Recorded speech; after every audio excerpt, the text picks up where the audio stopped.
Assalamualaikum warahmatullahi wabarakatuh.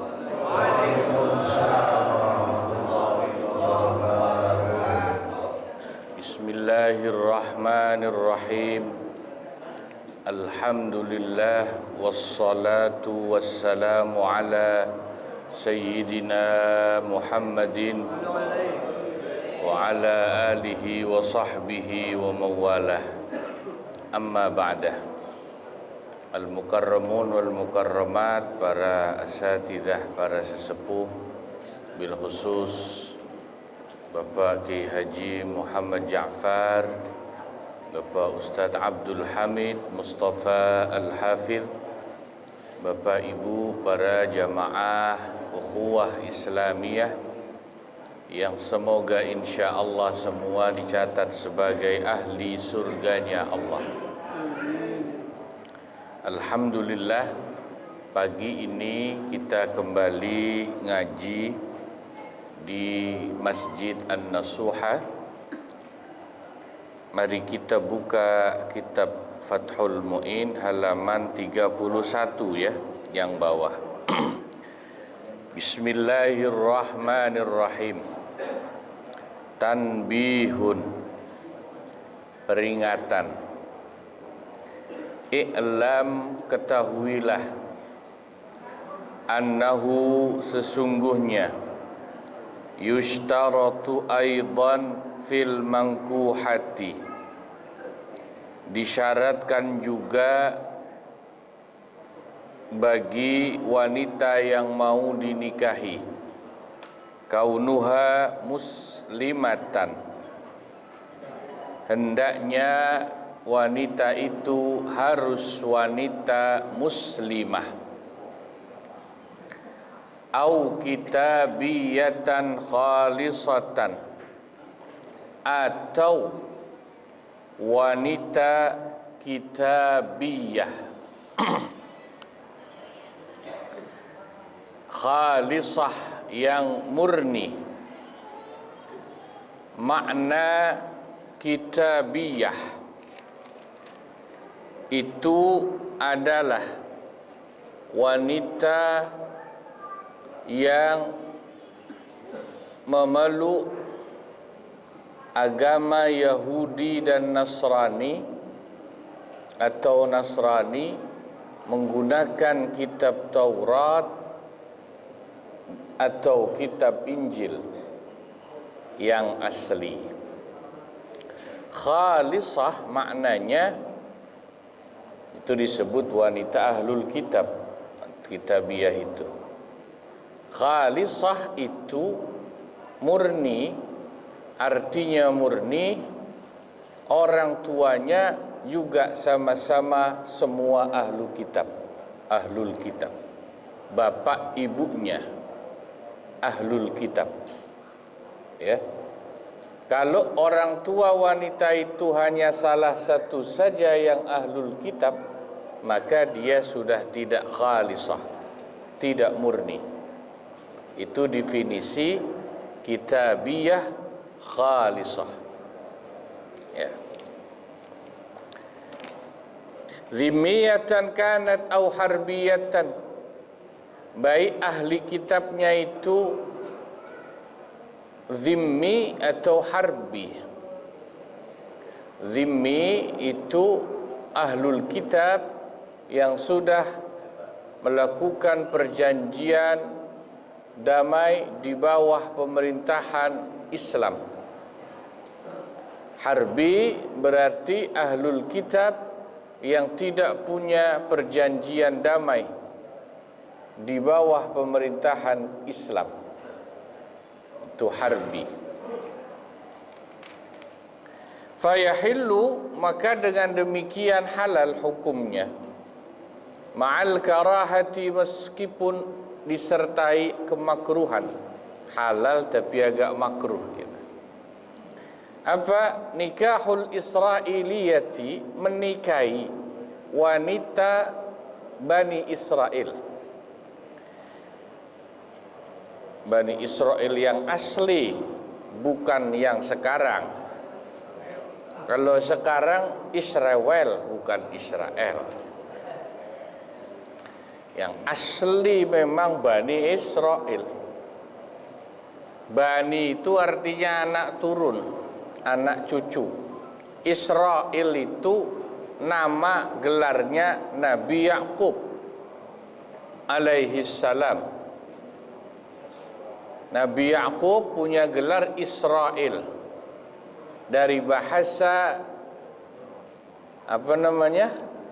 Ibrani, Isra itu abdun, il itu Allah. Jadi Israel itu aslinya artinya bagus, sama dengan Abdullah, hamba Allah. Ya, Nabi Yakub punya anak laki-laki 12. Salah satunya Nabi Yusuf. 12 anak laki-laki Nabi Yakub itulah yang menjadi 12 suku Bani Israel yang asli. Kalau sekarang itu Israel, bukan Israel. Mereka pakai nama nabinya buat negara, itu kurang ajar itu, Pak. Kurang ajar itu. Nama nabi dipakai buat nama negara, tapi kerjanya ngebomin orang. Itu Zionis sekarang. Jadi Anda harus tahu, Israel itu nama yang mulia, gelar untuk Nabi Yakub alaihi salam.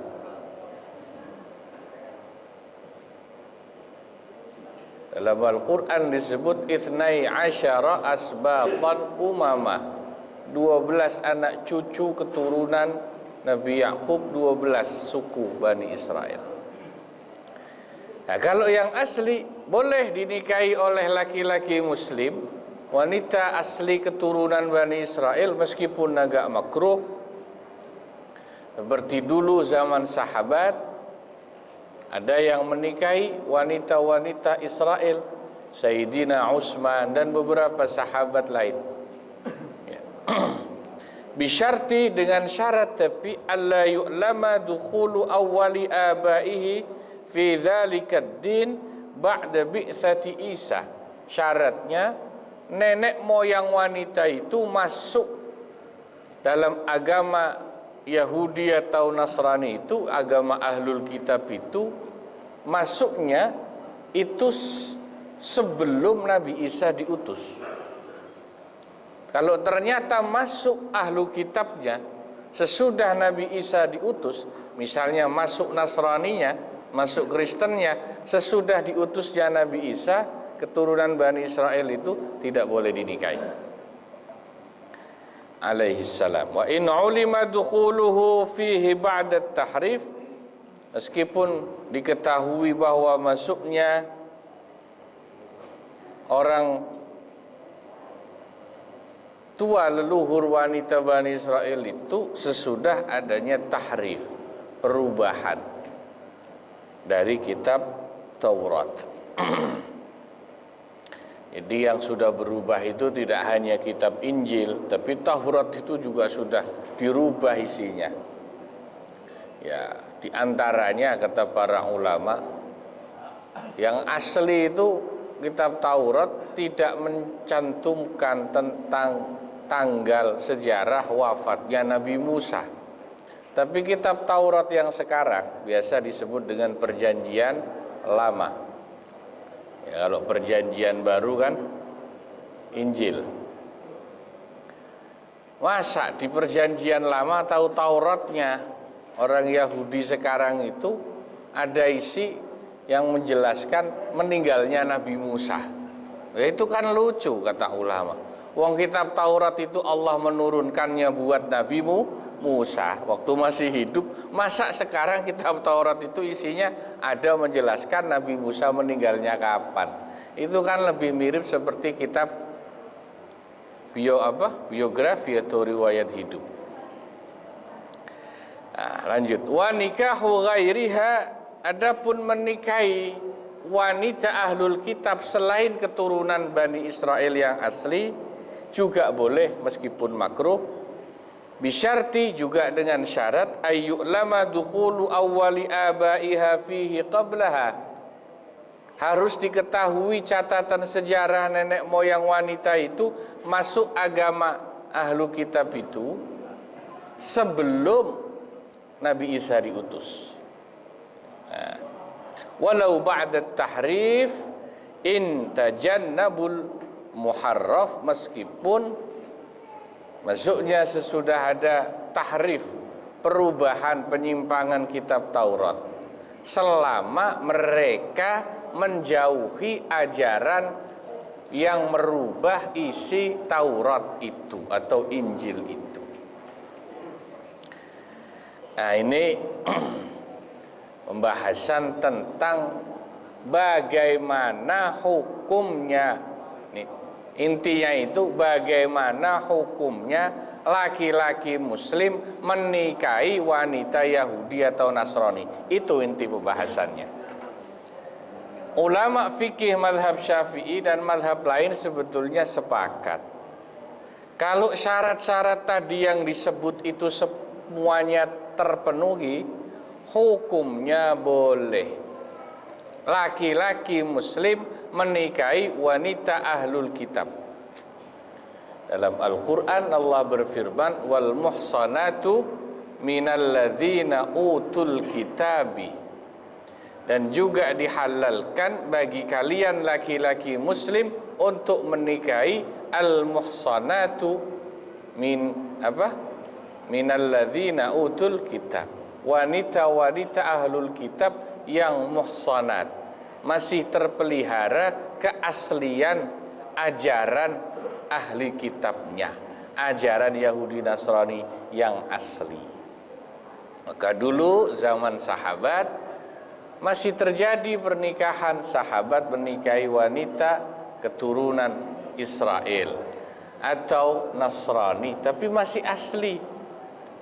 Yahudinya asli, Nasraninya masih asli kitabnya, ajarannya masih asli. Ammal an, adapun kalau ditanya sekarang, ini ulama mengatakan hukumnya sudah tidak boleh sekarang. Laki-laki muslim menikah dengan wanita ahlul kitab sudah tidak boleh. Kenapa? Karena syarat itu sudah tidak terpenuhi. Ya, mencari wanita ahlul kitab yang masih asli ajarannya, belum menyimpang, itu sekarang sudah hampir tidak ada lagi. Gitu ya, sudah hampir tidak ada. Pak, kalau terus ada orang nanya, kalau sudah cinta sama cinta gimana Pak? Misalnya ya, laki-laki muslim cinta sama wanita Nasrani misalnya, ya kalau benar-benar cinta, ya sudah ajak saja calon istrinya itu masuk Islam. Bahasa anak muda, udah, apa susahnya sih kalau memang benar-benar cinta, suruh login ya bahasanya ya. Nah, bahasa anak gaul login, baca syahadat aja masuk Islam gitu ya. Tuh. Nah, jadi secara fikih memang syarat-syarat ini kalau terpenuhi boleh sebetulnya. Tapi syarat-syarat yang disebut dalam kitab sekarang sudah hampir tidak mungkin terpenuhi lagi. Adapun kalau dibalik, yang wanitanya Islam, yang laki-lakinya Kristen atau Yahudi, maka hukumnya jelas tidak boleh. Kalau itu dalam Al-Quran jelas tidak boleh. Walau aslama kitabiyun wa tahtahu kitabiyatun, seandainya ada laki-laki ahli kitab Yahudi atau Nasrani ya, masuk Islam suaminya, istrinya juga ahli kitab, terus dama nikahuhu wa in kana qabla ad-dukhul, maka hukum pernikahannya masih sah berlanjut meskipun suami istri itu belum berhubungan intim. Ini maksudnya. Ada nih misalnya suami istri sama-sama Kristen, dah itu aja. Terus suaminya masuk Islam. Gimana hukum nikahnya? Hukum nikahnya kalau sama-sama dari ahlu kitab tetap sah. Tidak ada perceraian. Karena pernikahan ahlu kitab itu diakui oleh Islam. Ya, secara Islam diakui dalam syariat Islam. Awasaniyun wa tahtahu wasaniyatun fatakhallafat qabla ad-dukhuli tanajjazatil furqatu. Atau kalau yang terjadi suami istri itu tadinya wasani dan wasaniyah. Wasani itu penyembah berhala. Penyembah berhala, ya. Bahasanya bukan orang Yahudi Nasrani dah, ya. Lalu si suami masuk Islam. Istrinya tidak masuk Islam. Maka tanajjazatil furqatu, sesudah suaminya yang tadinya bukan Kristen, non ahli kitab, bukan ahli kitab, pokoknya selain ahli kitab, kafir selain ahli kitab, itu masuk Islam, istrinya tidak ikut masuk Islam, hukum pernikahannya menjadi batal, wajib pisah. Kecuali kalau istrinya ikut masuk Islam juga. Karena berarti terjadi pernikahan suami yang sudah masuk Islam, istrinya masih kafir gitu. Paham ya? Au ba'dahu wa aslamat fil iddah. Itu kalau istrinya belum digauli. Kalau masuk Islamnya si suami yang tadinya kafir non ahli kitab itu sesudah menggauli istrinya, lalu istrinya kemudian juga menyusul masuk Islam dalam masa iddah, dama nikahuhu, maka hukum pernikahannya masih berlanjut.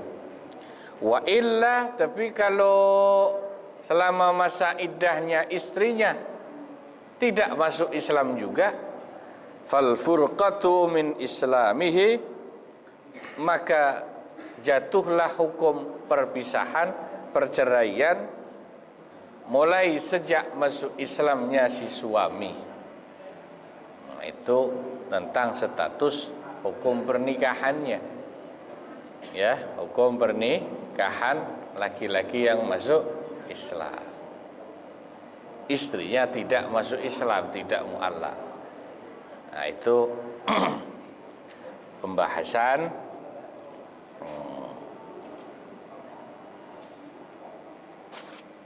tentang apa? Hukum menikahi wanita ahli kitab. Ya, kesimpulannya jelas ya. Ya, sekarang sudah tidak boleh menikahi wanita Nasrani Yahudi karena sudah tidak memenuhi syarat. Ya. Nah, ini sampai sini dulu. Wallahu a'lam bishawab. Moga-moga manfaat. Kurang lebihnya mohon maaf. Wassalamualaikum warahmatullahi wabarakatuh.